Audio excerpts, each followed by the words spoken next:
and welcome. My name is Jevgenij Rusakov and you're watching TVP World, interview from Vilnius. Kremlin is constantly testing Europe, spreading propaganda and disinformation, organizing information attacks and all sorts of different provocations. Some of them, unfortunately, go unnoticed and as a result succeed. To discuss one of the recent Kremlin's information attacks and many more, we are joined today by the former Special Operations Forces officer and defense and security expert, Aurimas Navys. Hello, Aurimas, and thank you for joining us today. Hello, and thank you for inviting me here. You've written about some Kremlin's information attack, and how Europe, literally just, got hooked. So could you please shed more light on this specific information attack? Sure. It's the most recent one was about President Zelensky's talk, or as they put it, blackmail of NATO and Western allies with a nuclear weapon. And actually, what Russian side did is they just, from all these sources, started to disseminate disinformation or propaganda about possibility of Ukraine to make a nuclear bomb. And actually then President Zelensky said that he was only talking about Bucharest Memorandum, about that some 20 years ago Ukraine had to pass all nuclear weapons to Russia, and that because those security guarantees are not working, so there are just two ways, possible ways for Ukraine to survive.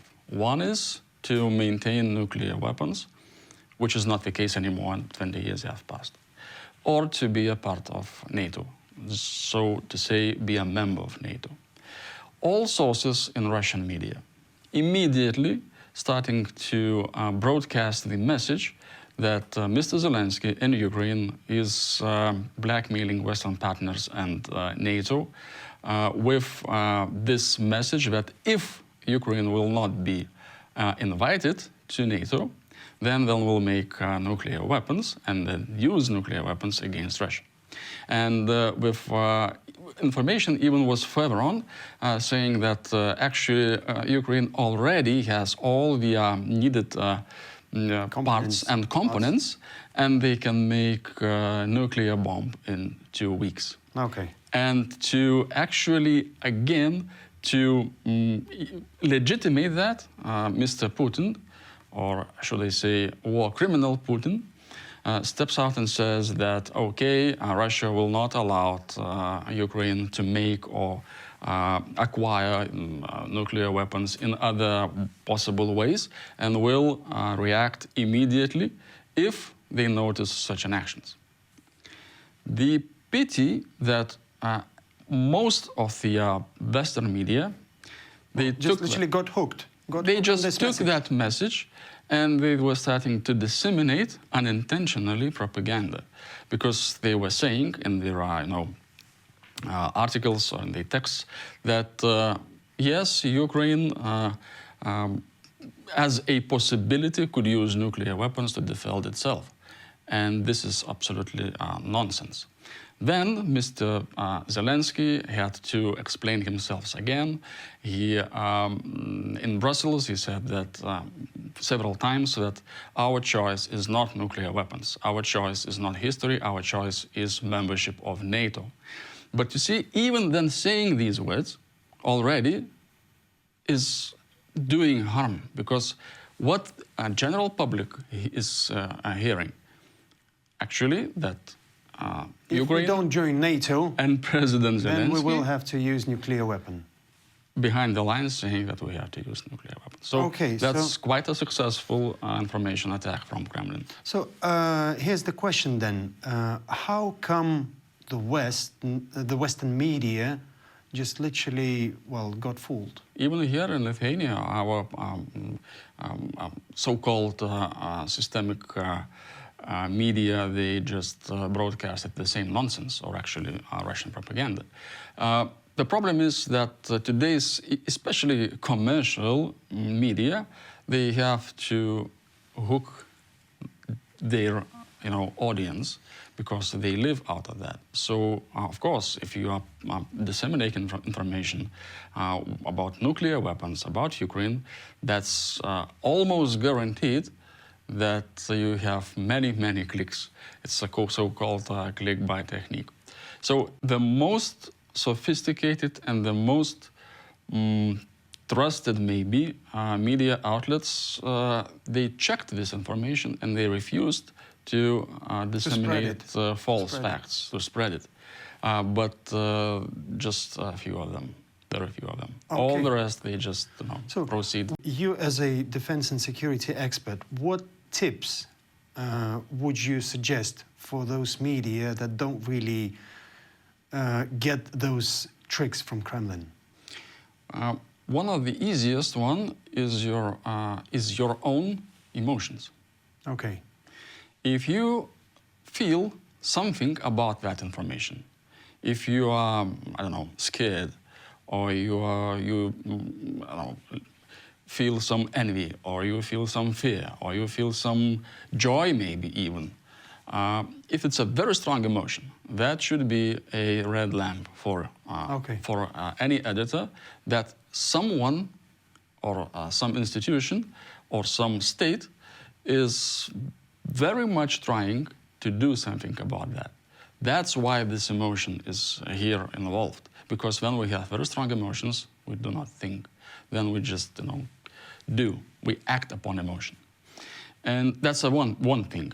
And the next thing, if we look at the information from very professional side, if you think that it sounds a little bit untrusted or it's a little bit strange, check it. Because that's what we did in my agency. We just saw this information and we started to check the sources, the original sources, the first sources from where this information came out. And then you see traces and where the they first were sources in Russia.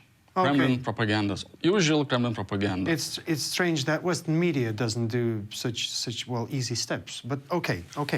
So since you've mentioned Vladimir Putin and since you've mentioned all that nuclear stuff and all that stuff, so, I'd like to ask you this: what, in your opinion, is Vladimir Putin more afraid of? Ukraine joining NATO or Ukraine getting that nukes? Oh, he knows that, and a regime in Kremlin, they all know that Ukraine is not pursuing nuclear weapons, and they are not planning of obtaining them or making them, and they will not use them. So they are, for sure, they are not fear or they use that just to make more chaos, more stir. And the idea here behind this all information attack is then President Zelensky ordered that attack on Kursk, and it was very unexpected. It was actually the shock to Western countries. And then some of the Western leaders said that, Mr. Zelensky is almost the same as Mr. Putin. He is unpredictable, and he didn't warn us about such crazy operations. And what if Putin would react with a response by using tactical nuclear weapons and all those things? And then Russian side, realizing all this, they just made that information attack emphasizing on nuclear weapons, emphasizing that yes, indeed, Ukraine we can use, and you have to be afraid of that. And that's the whole idea. That's the idea of information operation, to show Mr. Zelensky and to show Ukraine as absolutely unpredictable partner, which can do anything, even to pursue obtaining nuclear weapons.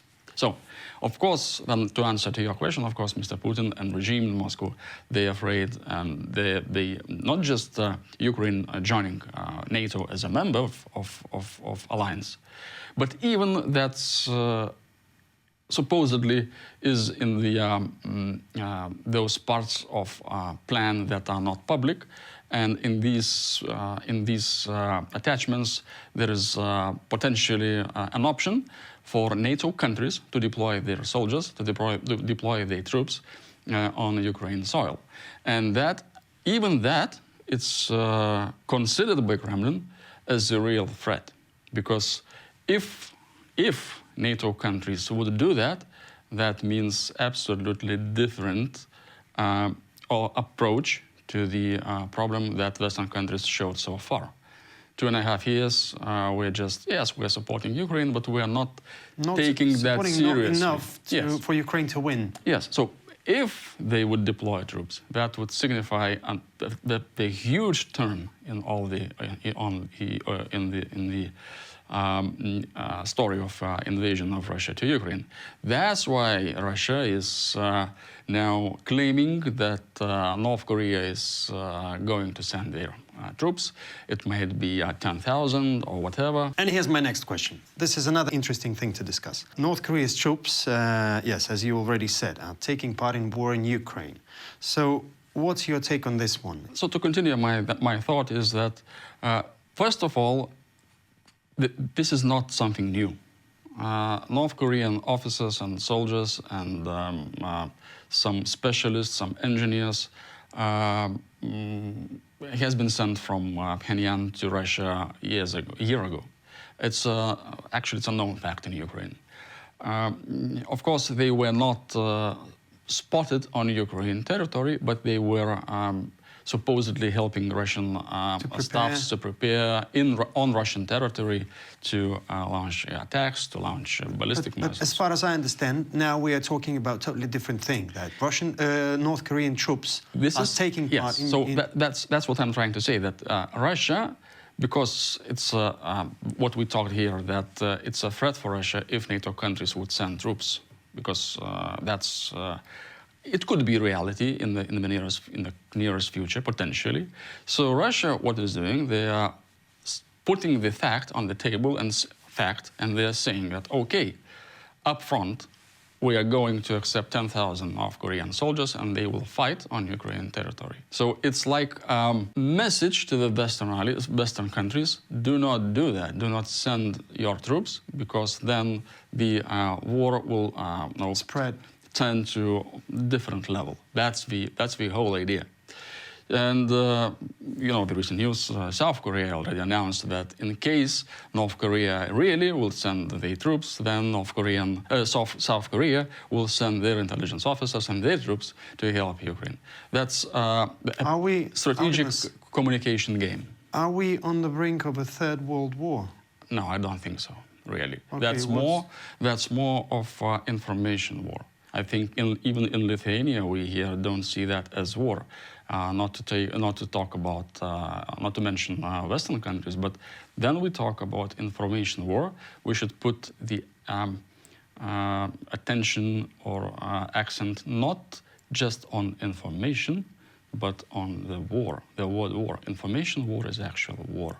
So in war, you have to use means and methods to counter war actions. We are not doing this. So now you tell me, are we losing this information war? Absolutely, we are. Okay, briefly, what should we do to regain our positions? First of all, and the most important thing, I just said that, and I will repeat that.